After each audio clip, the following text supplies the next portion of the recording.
फिर क्या देर लगती, क्योंकि सत्संग किया और फिर उसके बाद सेवा की। सेवा की उसने, जब उसको रस मलने लगा तो सारा कल्पन को दे दिया, अर्पण कर दिया। और रोज आपको बताया जाता है कि भाई मन को रोको, दरवाजे पर थोड़ा करो। रुकेगा कब? जब आप याद करोगे, जब उनको दे दोगे कि आप कहोगे अच्छा है बुरा है, ये सब आपका है। अब जैसा चाहे वैसा काम ले ले, तब तो काम ही बन जाए। जैसा चाहे वैसा काम ले ले, तो वो वही कहेंगे जो काम तुम्हारा हो जाए। अब तुम जो बताते हो तो करते नहीं, अपने मन से अपनी बुद्धि से काम करते हो तो फंसे रहते, फिर तुम्हारा निकास नहीं होता। और ऊपर से कोई शब्द सुनाई नहीं देता, और देता भी है तो छूट जाता, उसमें रस नहीं पा पाते हो, क्योंकि पर्दा रोज आप जमा करते हो नया, उसकी वजह से आपको रस नहीं मिल पाता, छूट जाता। एक तरफा तो होना ही चाहिए, तो धीरे धीरे बोलो। मन की मदद पूरति दोनों अपने महल। अब महापुरुष कहते हैं कि सूरत को जब मन की घाट पर बैठ करके मदद मिल जाएगी, क्योंकि दोनों आंखों के मध्य में घाट है। ये तो मतलब इंद्रियों का घाट है, वो सूरत का, मन का, बुद्धि का, चित्त का, अहंकार का, ये उनका घाट है। तो कहते हैं मन अगर वहां रुक गया तो सूरत को मन की मदद मिल जाएगी। जब मतलब चढ़ने लगेंगे तो दोनों अपने महल समान, दोनों अपने अपने अपने स्थान पर, अपने अपने देश में दोनों पहुंच जाएंगे। ये जहां से आया वहां पहुंच जाएगा, और सूरत आगे चली जाएगी, वो अपने देश में जाएगी। जहां से सूरत आएगी वो वहां जाएगी। तो ये सब अपने अपने देश की बात है।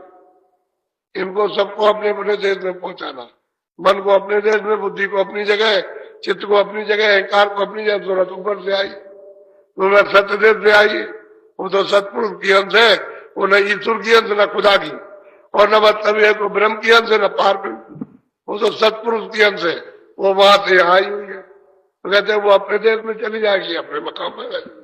ये जहां से आए वहां झंझट झगड़ा सब खत्म हो जाएगा, आना जाना सब। और फिर ये नहीं मदद नहीं मिलती है तो सूरत अकेली है, वो कुछ नहीं कर सकती, क्योंकि उसकी शक्ति इन्होंने बिखेर दी, सब प्रकार इन्होंने बांट दिया, समझ गए, सब चीज बांट दिया, आनंद बांट दिया। अब इनको भी आनंद नहीं मिल रहा, जितना आनंद था जगह जगह छोड़ दिया, अब मिलता नहीं। तो कहते हैं मन की मदद मिली सूरत को, दोनों अपने महल समान, दोनों अपनी अपनी जगह पहुंच गए। ये वहां पहुंच गए, वो ये सैदल कमल में पहुंच जाएंगे, ऊपर आगे चली जाएगी। अकेला होना चाहिए उसको, इनके साथ ना हो तो फौरन निकल जाएगी, अकेली नहीं हो पाती है। ये सब झगड़े रहते हैं, उसको पकड़े रहते हैं, लगने नहीं देते। ये आंख और कान नाक उससे काम नहीं कर देते, और ये छलांग मारते हैं, तो उसमें मतलब ये एलोर पैदा होती रहती है ऐसे करके। तो जिसकी जमती नहीं है, और न कान एक जगह जमे सुनने के लिए, इसलिए पर्दा पड़ा रहता है, और वो रास्ता नहीं पकड़ पाती। मदद मिल जाएगी तो रास्ता मिल जाएगा। बोलो। बिना शब्द ये मन नहीं मान, करो चाहे कोई अनेक विधान। अब कहते हैं कि अनेकों उपाय, विधान कहते हैं अनेकों क्रिया, कोई भी करो बिना शब्द के मन नहीं जाएगा, क्योंकि शब्द ही से उतर करके आया और वो शब्द ही चाहता है, लेकिन अब वो भूल गया तो उसे मिल नहीं रहा।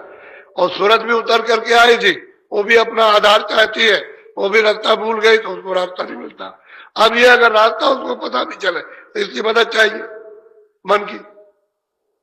जब महापुरुषों ने रास्ता बताया, ये सूरत तुम वहां से आई है और ये रास्ता जाने का, तो कहते हैं हम क्या करें, ये हमको सहायता ही नहीं देता, मेरी मदद नहीं करता, नहीं तो मैं निकल चलूं।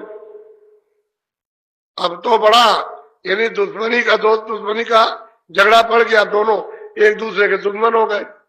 वो कहता हम नहीं लगेंगे, वो बेचारी क्या करे, वो जीतती है, चिल्लाती है, अफसोस करती है, लेकिन वो पर्दा डाल करके घसीट करके वो खानों में ले जाता है, ले जाएगा, वासनाओं में डुबा देता है। और वासनाओं का हजार, वासनाओं का तो समुद्र है, उसमें डूब गया, उसे पता नहीं चला कि मैं कहाँ चला गया। उसी में उसका तन चला जाता है, शरीर चला जाता है, उसी में उसका जन्म हो जाता है। बोलो। यही उपाव छाट कर गाया और उपावन कर।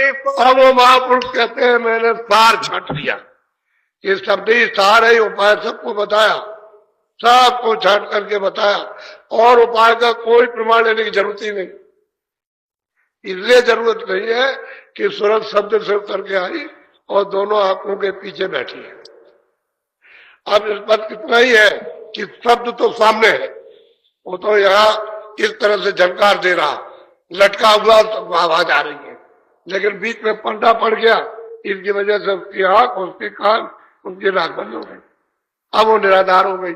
अब वो जो आवाज है जिससे वो जीवन उसको पाती, वो तो खाली ठंडक रहती है, शब्द का बोध नहीं होता।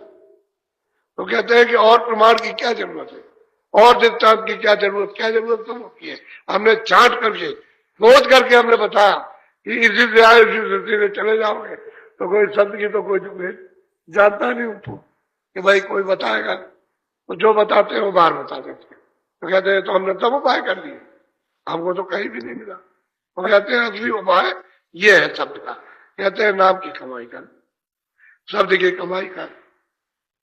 क्या तुम जगत में आए हो जिन मिली न पूंजी शब्द की?